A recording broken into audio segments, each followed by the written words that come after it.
show, in fact, the journey the women go on is going to be different because one identifies as lesbian and one is bisexual. So that is a permutation of like, okay, well, if our interest is not always aligned because one of us maybe enjoys men even more than women sometimes, like how do we reconcile that kind of question?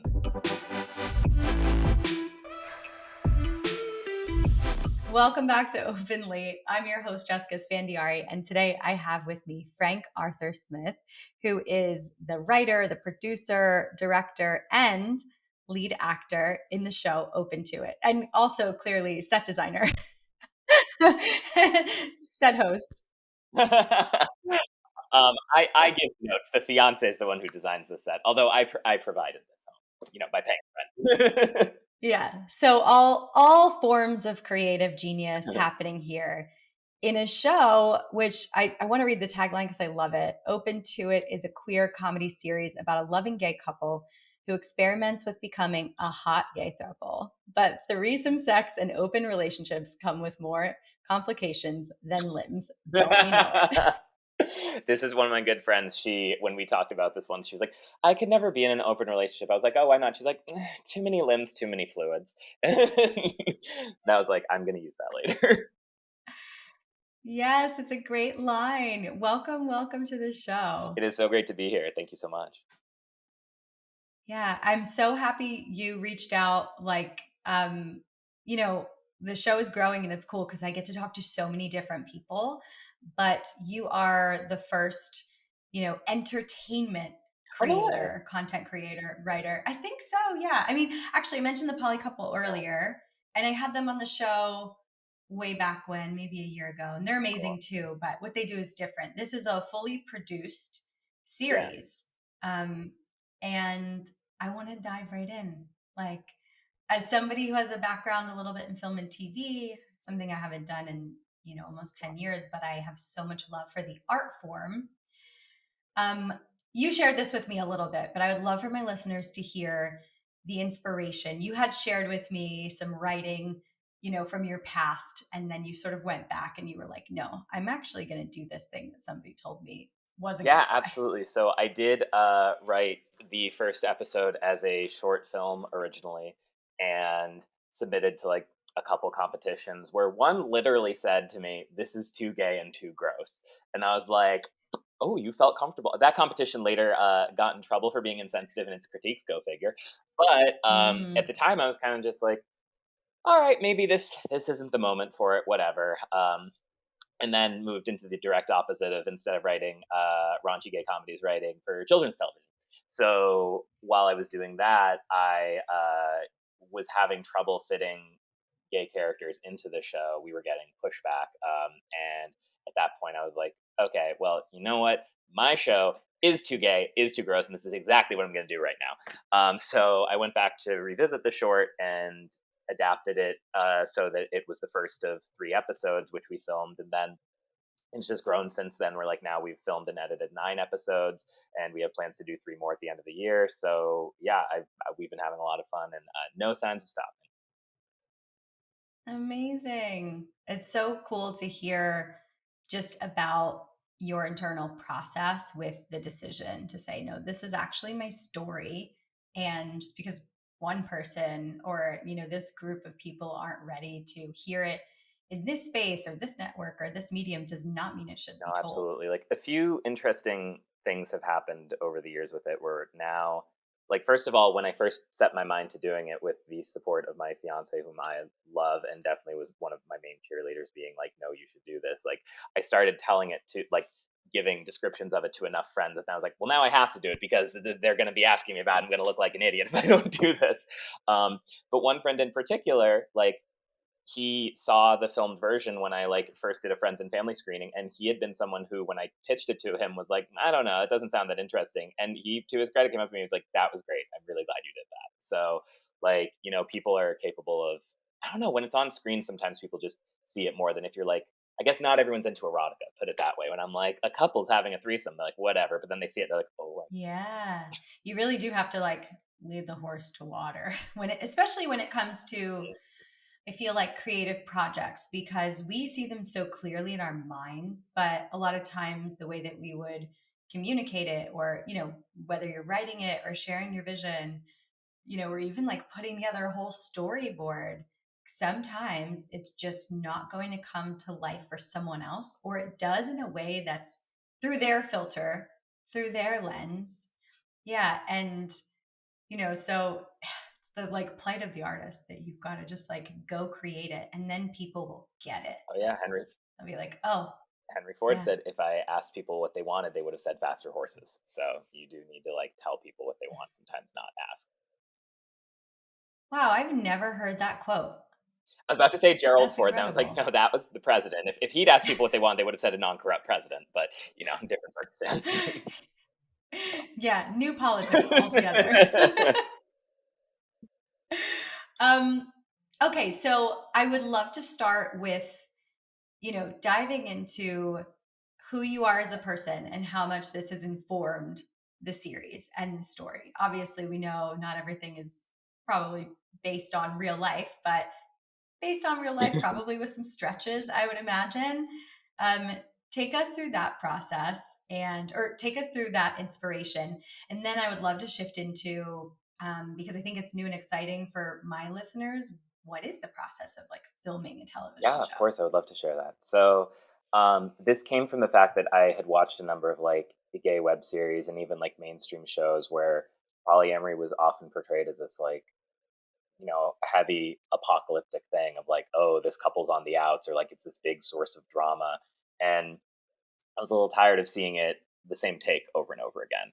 And especially because like I am in an open relationship and I am very satisfied and I'm very happy. I love my partner and we have lots of funny things happen to us, frankly. So, and I know everyone says that. They're like, my friends and I, we're so kooky, but like, I also know how to filter out what's not funny. That's what the process of creativity is like. And I think maybe not everyone understands is some people might see the show and be like, oh, you're just transcribing what's happening to you in real life. And I'm like, actually not. Like usually, like for instance, the character of Princeton, he who plays the third, in the first 3 episodes, he's sort of like a composite of 3 different experiences I had with 3 different people, and they're not like even identical to what happened exactly, but that was the inspiration for sure. So I think like that's what maybe people don't Right. know about creativity sometimes is it's not about fabricating the most out there weird sci-fi universe. Sometimes it's using real circumstances as a jumping off point and then kind of like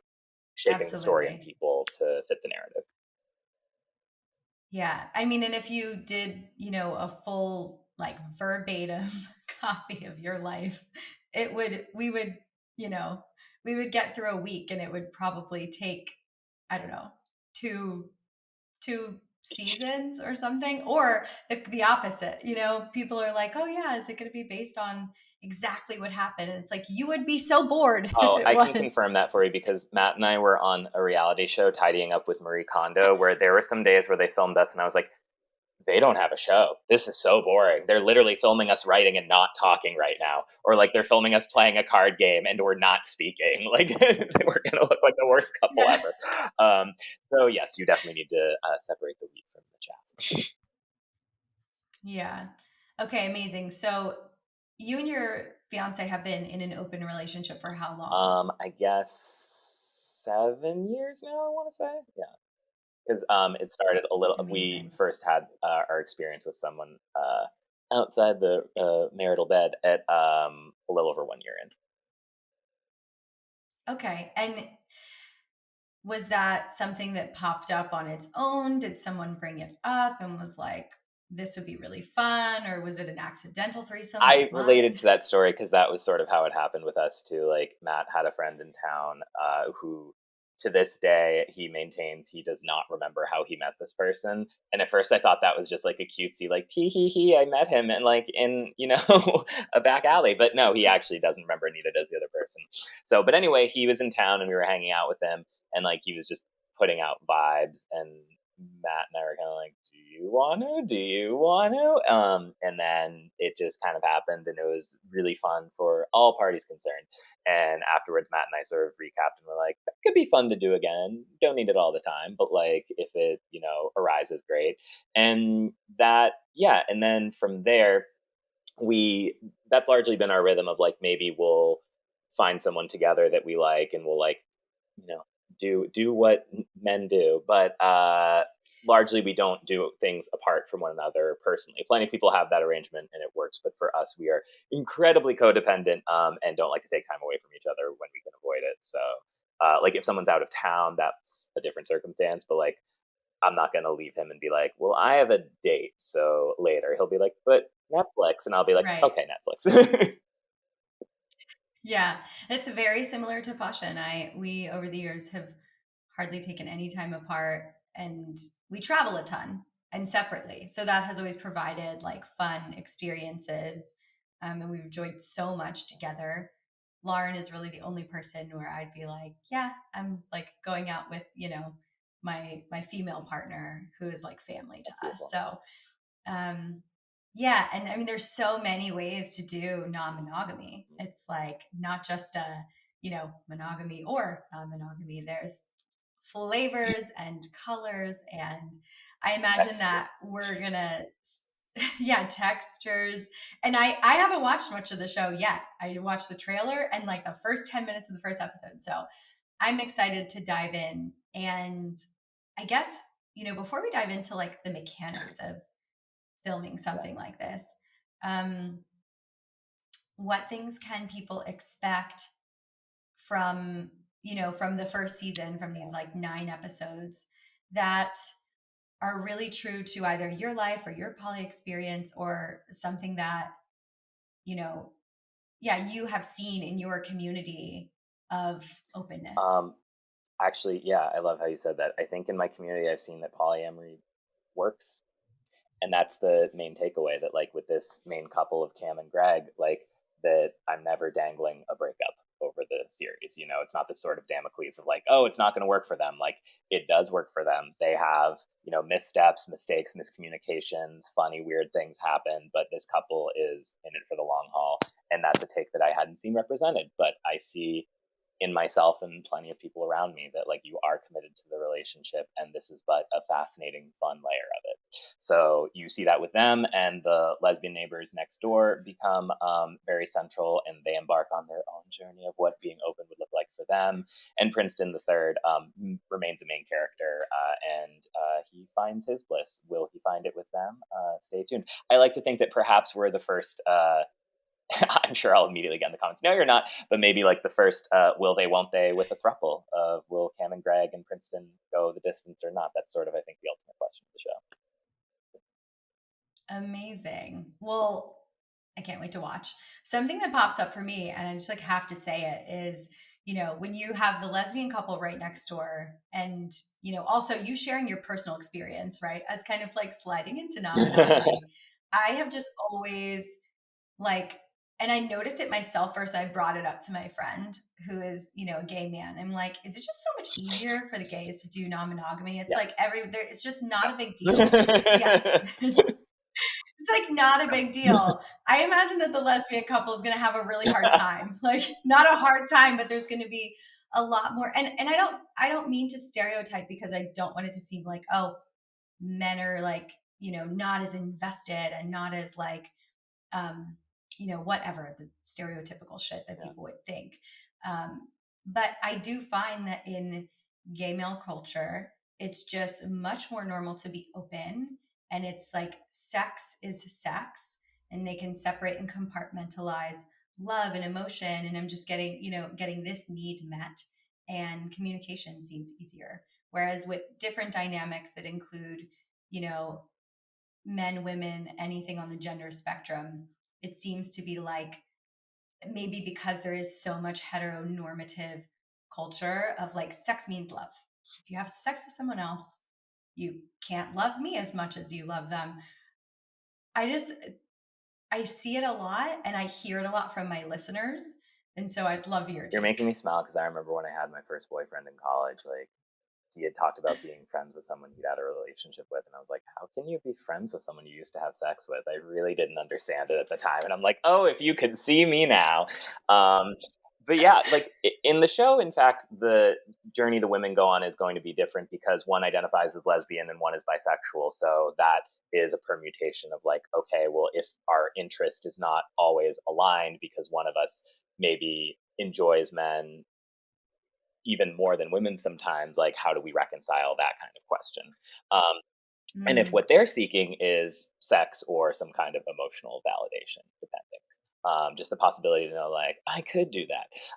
And yeah, I think I don't know. I do experience what your friend has said of like it really isn't a big deal. I know plenty of people who like their friends are largely people they have sex with, and that's one way to do it too. I think yeah, for me, it is important to have a balance of people you don't have sex with in your life, just because it takes so much time otherwise. But for it sure. doesn't need to always, as long as people are on the same page. That's always what I say. Like if you're consenting, communicative adults, you can find a rhythm that works for you, whether it's a more serious polyamorous relationship or, as my fiance jokes sometimes, just a fucking go. So Yeah, a yeah. fucking go. I At love one that. time, I was joking with him. Where We you're were just like, it's we were committed happening. already, and I was like, "So can I call you my boyfriend?" He was like, "I feel like this is more of a fucking go," and I was like, "Thanks."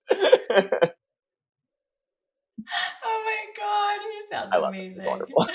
Um, I love a good sense of humor. And I love raising these topics because I know people think them, and it's interesting because painting with broad brushstrokes here, but it really just comes down to emotional intelligence, as you Absolutely. said. And I want to like highlight that because it doesn't matter like who you are, how you identify.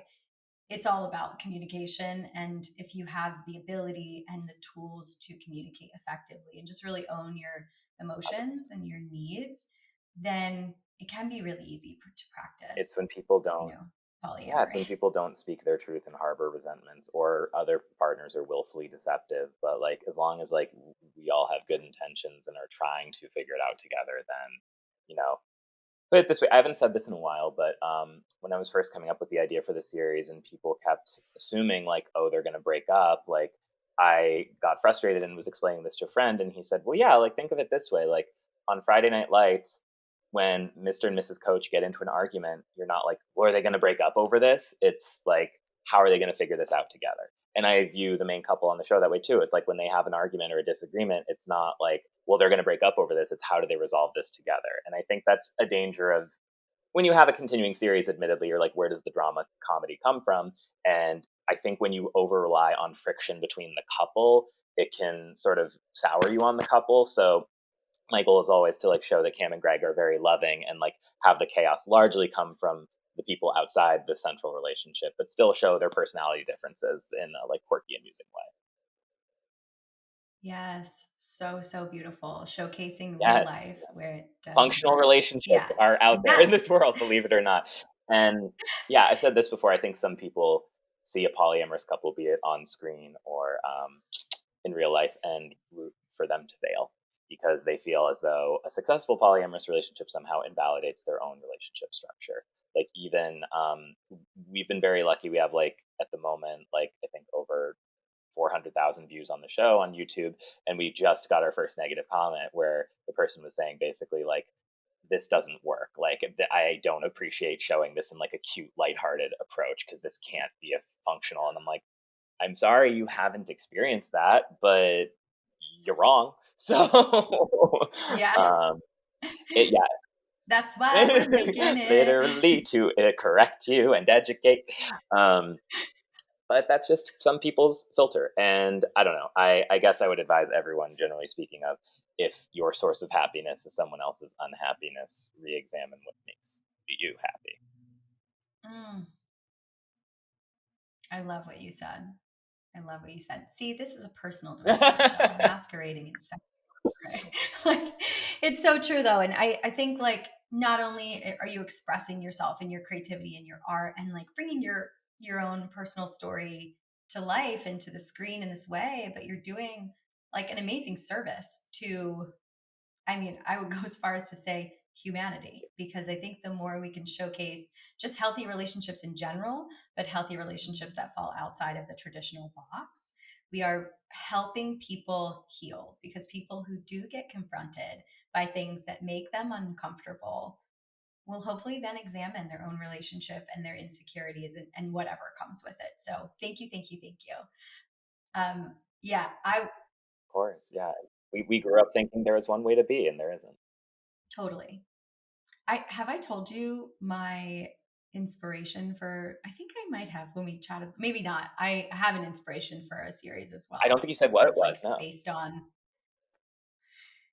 okay, I can't tell Okay, you sure. too much Because you because might want to make too it. many Yeah. people, because then people are going to be like, we have to make it, like Gonna your backstory friends. yourself into, well, I'm making it now, or the listeners are gonna have my head. So Yeah, but very much based on, kind of inspired by my life and my relationship with my husband. But it actually turns very dark. And just because like I'm inspired by dark things, but it's not like something that happens within the couple that doesn't mm, work. It's like an outside thing. And I have a really good friend, somebody that I used to actually like have a relationship with. He used to work in television, and I told him the story, and he's like, "This is dark. No one's gonna want to make this it can yet. work. Sorry." It's very like Gone Girl meets Oh wow, Unfaithful, but like, that sounds but captivating. it starts out light and campy. You really get invested into the couple. I'll tell you It's this perfect. offline No, well, sometime. so, but yeah, there's this show, Please Like Me, which you might want to watch the first episode of, because that's a gay series that really inspired Open to It. It was aired on Pivot and then Hulu, but it's originally from Australia from this comedian Josh Thomas. But yeah, in the first episode, the log line is like, a gay man finally decides to come out on the same day that his mother attempts suicide. So suddenly his news is like very small and nobody cares. And he kind of has to be like, okay, I'm suppressing that for right now and being there for my mom. And it's actually very, very funny. So, like, the series Oh is my wonderful because it gosh. explores Yeah. both. It explores his mother's mental health journey as well as his, experience coming into his own as a gay man side by side. And they're actually very complimentary and hilarious. And yeah, I think very highly of that show.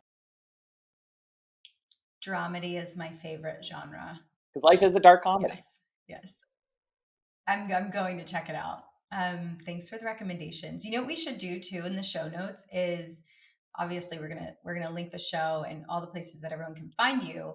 But I think it would be cool, and I've never done this because I need to do more research, is find all these other shows and inspiration, linking the poly couple and bringing together a community of creatives who are showcasing healthy, non-traditional relationships. And we'll start I like a would love chapter. to It's form kind an of like, alliance. I mean, one of my friends, he does a podcast I love called Sex yeah, Talk with My Mom and is part of a collective called the Pleasure Podcasts. And I think they all love each other and yep. support each other. And I've been wanting that, honestly. That's what I feel is like people ask, what's your connection to the poly community? And I'm like, I'm damn good at it. But I feel like I want more allies where we're on the same page. That would be nice.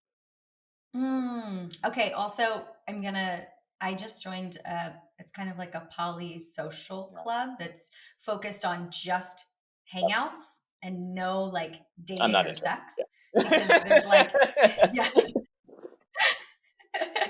We were like, there's either vanilla or there's a sex party. Like there's Truly. nothing in Yeah. between. And then actually we got invited to something. And like verbatim last night, one of the hosts were like, we're trying to queer it up. And I was like, okay, great. I'll bring all my friends because, sometimes it can be a bit like, I think, yeah, poly, you just find a bunch of hetero couples sometimes. So I was like, no, I'll bring all my friends. Um, and I can't say their name yet, but we'll be talking about them on the show. I'm going to actually have the founders come on the show and the time is right. But I will get you in there too because we had the best dinner party last night. It was so much Do a fun. brunch. We'll bring stuff. I did a potluck brunch with some of my gay friends last weekend, and it was lovely. I just realized I have free time, and I want my friends over, and we all brought something. It was delicious. We kikied, had a great time. Yeah. And I feel like I have that like in the queer community, but I don't have it in the open Yeah, community. It's not as blended for yeah. me. It's like um which maybe it is and I just don't realize it. Maybe people haven't shared that there. Cuz that's another thing. A gentleman last night was like, it was hard enough for me to come out about being gay and who's now like exploring the gender spectrum. He's like, I can't tell. Like that was enough. I'm not going to tell my family that I'm open. It was like a hard line for them. So I was like, yeah, I get So that, because it is a whole other step. what I recommend to what are their preferred pronouns at this point in time?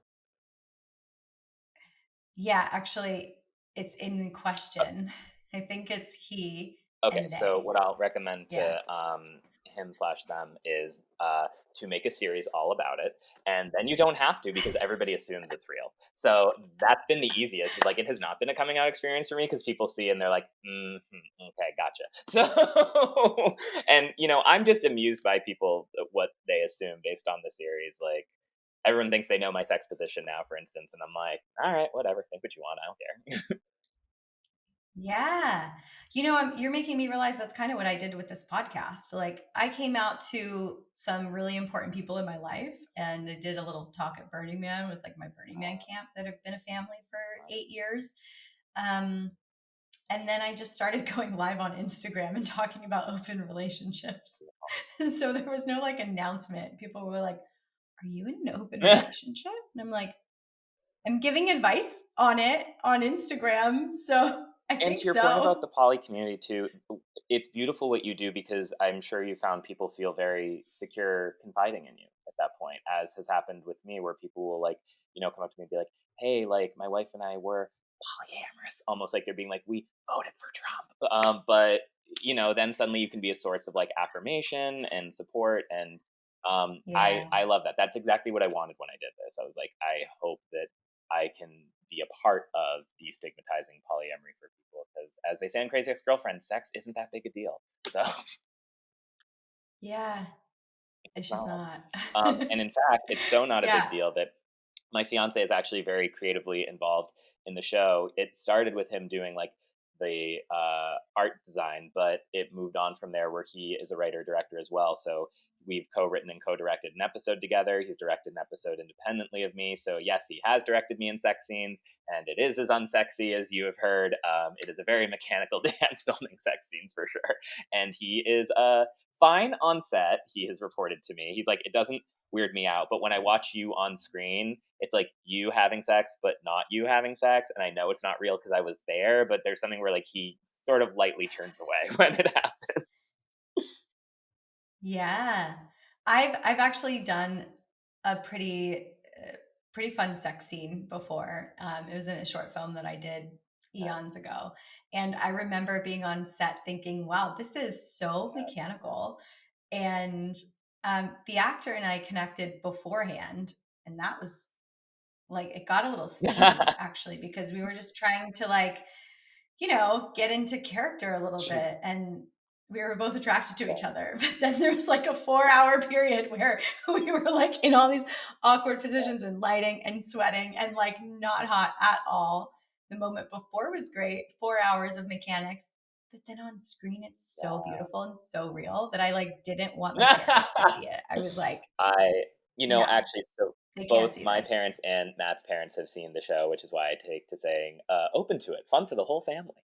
Um, and they're very chill about it. Like, what can I say? My dad's like, he's the coolest of all, believe it or not. He's like, oh, I know it's not you. It's just a character. It's whatever. So I was like, great. Just here's more.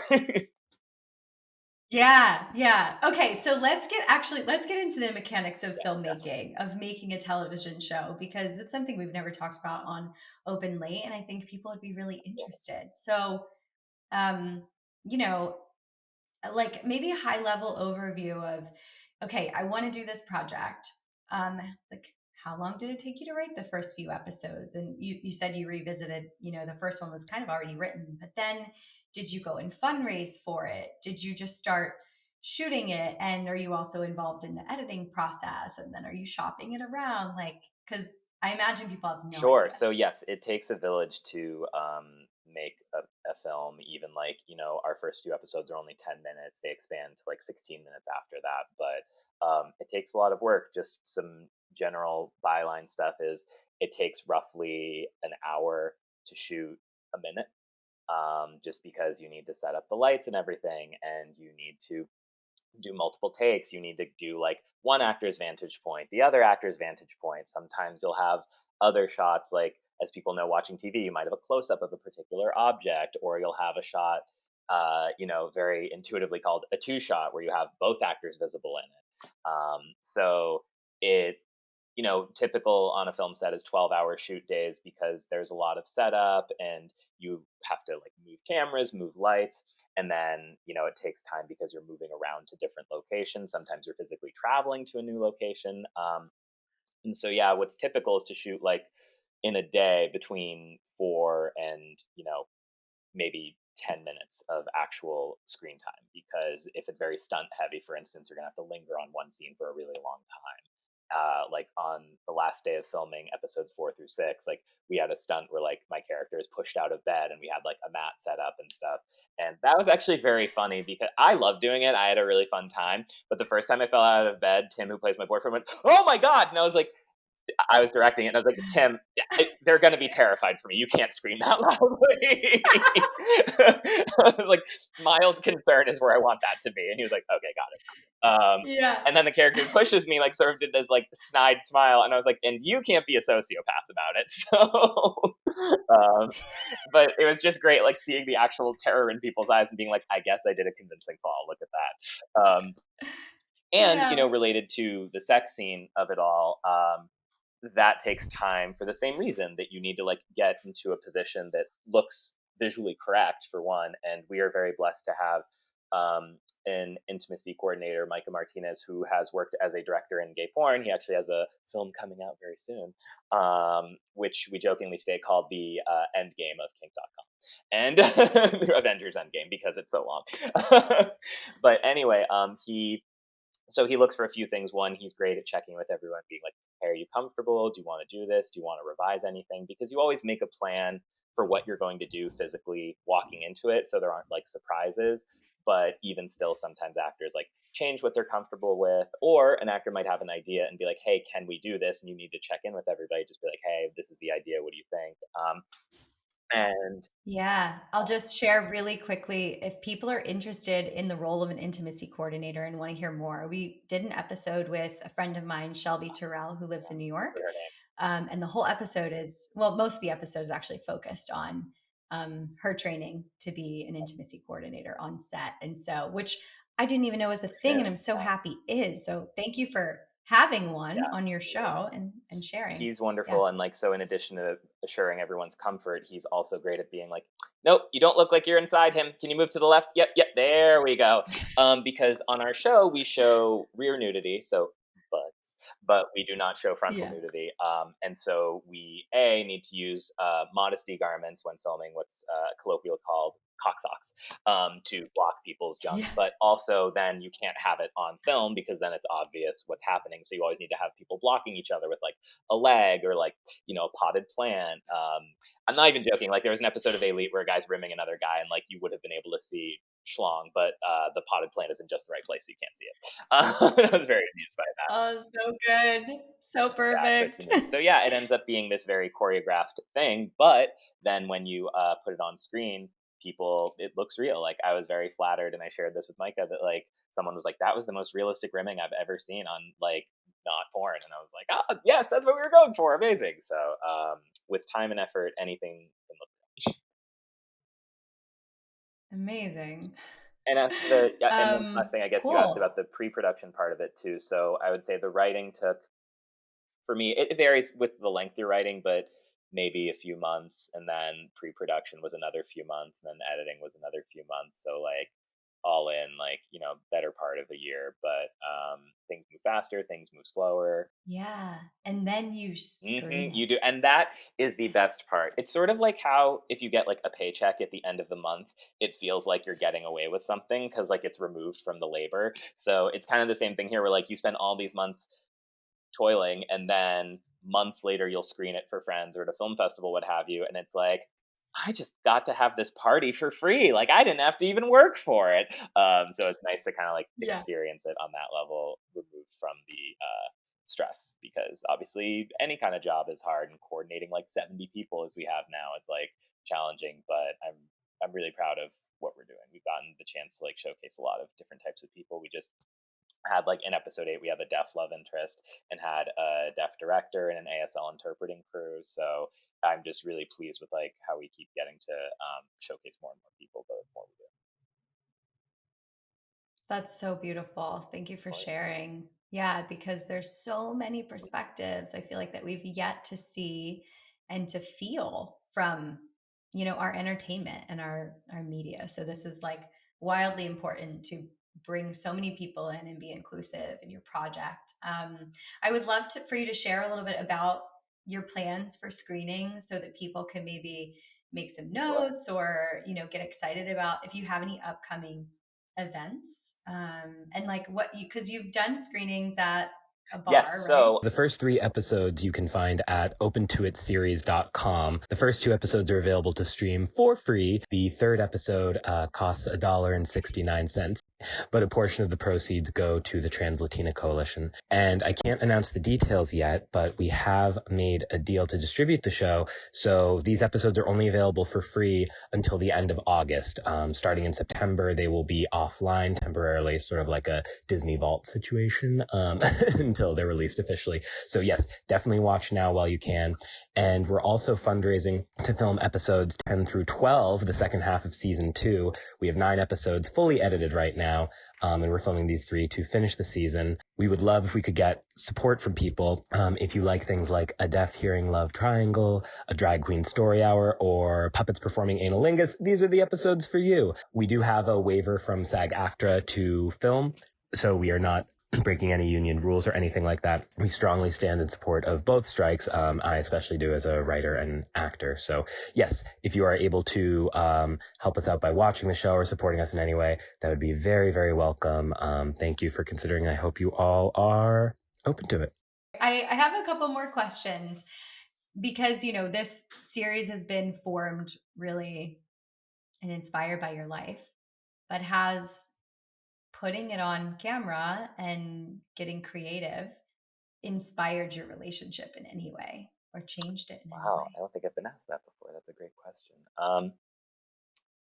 I feel so much closer to Matt for one, collaborating with him on this because we've always been supportive of each other's creativity, like reading each other's scripts, giving notes, and to be able to collaborate with him in this way has been very special. We'd avoided actually writing together or directing together for a really long time just because we have a great relationship, and then we were like, oh, why introduce a variable?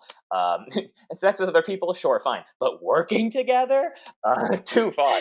Um, but I was very pleasantly surprised that, like, yeah, it worked out very well, and we're definitely going to do it more.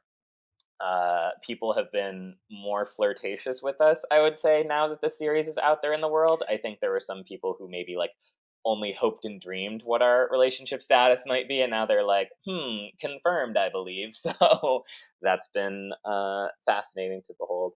And otherwise, I don't know that there's been much of a change other than, I mean, we did get engaged, so obviously I think we proved to one another, like, okay, if we can work together, we can do anything. So Yeah. When did you get engaged? on Christmas, actually, we did a two-part engagement. Thank you. He proposed to me Congratulations. in front of his family in Orange County, and then when we were in Boston visiting my family, I proposed to him. So it was a nice two-part thing, equal rights. We had a great time. I love it. Wait, did your family know because, you kept the secret? Well, I kept the secret from. I told my sister because I wanted her help coordinating it because we did it like during the present giving away. What I did was I had my dad open a present that said "Our first Christmas engaged," and then it was one of the best expressions I've ever seen. He just like smiled and started crying, and I proposed to Matt. And afterwards, I asked my mom. I was like, "Were you surprised?" And she was like, "No." I was like, "Why?" She was like, "You were talking about it in front of me," and I was like, "Wait a sec." And like my mom, she's in her 70s, her hearing's not perfect, so I guess I thought I was far enough away that she wasn't going to hear it, and apparently I was not. But to her credit, she didn't tell anybody else. She just kind of kept it to herself. So I suppose my dad was the only one who was surprised in the end, but my mom play acted really well. Oh, that's so beautiful. Oh, I love that. I do you think you'll have a long engagement? Actually, yes, I think we've been deciding that we want to just take some time to enjoy our status as fiancés, and we're planning on a wedding in 2025, which would mark our 10-year anniversary. So some sort of nice spring wedding that we've talked about. Oh, perfect. I just love hearing about these things when like people who live sort of outside of the box and, you know, being poly, whatever, being non-monogamous, coloring outside the lines all the time. When you do something that's traditional, I'm so curious how you do it because I think marriage, it's like it's so paradoxical. I don't need to be married to Pasha, but I wanted to, even though I'm like, all relationship norms are shit, but and they are, listeners. but They there's still are. yeah, but there are still elements, of committing to a person and like sharing your life, like choosing to share your life with someone is so special. And so that's why I had a feeling that you were going to have like a nice lengthy engagement. And I think it's so cool because people rush through Yeah. the process. And I mean, we've already Yeah. produced 2.5 hours of television together, and that was like challenging but rewarding. And I think we hear from so many friends how planning a wedding is also a labor of love. And so, we're conscious of, okay, making sure we have the time, the dedication, the money to like put together the kind of thing we want to, because my family would be coming from the East Coast, his is on the West Coast. So I don't feel the need to rush headlong into things at this point. I've done very well and been very happy taking my time for the tasks that. That's amazing.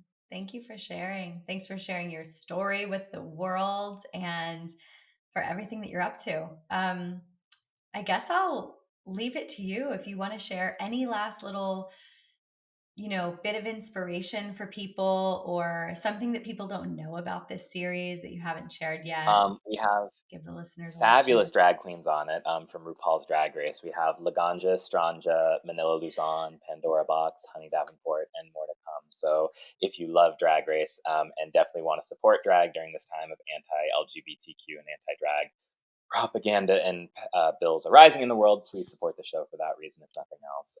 And I guess I would just say, yeah, like I believe it or not, when you see the show and my butt, you won't believe that like I was a modest mouse once upon a time. But yes, there was a time where I couldn't even take off the towel in the gym because I didn't want people to see any of that. And not that now I'm like, yeah, you like what you see? It's nothing like that. But I'm much more comfortable with, Swinging it around. putting, rings on it. No, I'm just much more comfortable with nudity, with myself, and I would say anyone who wants to be more comfortable, again, make a show, go on no, in all seriousness, it was my friend's sex podcast that I loved how open they were in their communication. It got me inspired to share my story and share, you know, things and events and, funny moments I cared about. And yeah, just want to, in all sincerity, say thank you because this sort of open, honest communication is great for relationships, great for friendships, and you never know who's listening and is going to be inspired. So I appreciate you a lot. Thank you for leaving us on that note. It is so true. Just put one foot in front of the other and remember that there are other people out there, doing what you wish you could do. And, look outside for inspiration in people who've already done it. Hopefully it makes it easier to like see yourself and where you could be in your journey to expressing yourself and, releasing whatever it is, the shame, the guilt, the insecurity that I think we're all sort of brought up with. So that was My aunt, awesome. when I was having a bad day, once said, "You're only in Act One," so something to think about as well. That's great. You're leaving us with these one-liners. The quotes from this episode are going to be fire. I love my family and I love a good bon mot, so yeah, that's me. Yeah. Awesome. Well, thank you so much for coming on the show, Frank. And we are excited and just really, looking forward to everything that comes out of Thank you, this for you. Jessica. Go check out Open to It, you Yes, guys. opentoitseries.com and tell me what you thought at frank.arthur.smith. I'll respond. He will be the one to respond. I'm also the one to respond in all of the DMs on Instagram. Love when y'all share your stories with me. If you leave a review, screenshot it and send it in. I will read it on the show. I will send you something sexy. No, it is not me naked, but it is my sexy.